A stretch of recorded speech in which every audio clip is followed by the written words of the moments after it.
Praise the lord. April 21వ తేదీ 2025. ఈరోజు దేవుని వాక్యం. నేను చిగురుపెట్టు సరళ వృక్షము వంటి వాడను, నా వలననే నీకు ఫలము కలుగును.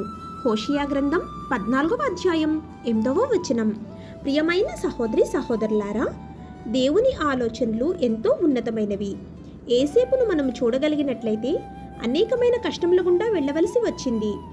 దేవుడు నీకు ఇది ఇస్తాను కాబట్టి ఓపికతో ఉండమని ఏసేపుకు తెలుపబడలేదు. తన కొరకు ఏమి దాచి ఉంచాడో ఏసేపుకు తెలియదు. ఎన్నడూ దేవుణ్ణి అడగలేదు, నాకు ఇది కావాలి ప్రభువా అని దేవుడు అడగలేదు. దేవుడు నమ్మదగినవాడు అని విశ్వసించి ఎలాంటి స్థితిలో ఉన్నా ఆయన్ను ప్రేమించాడు.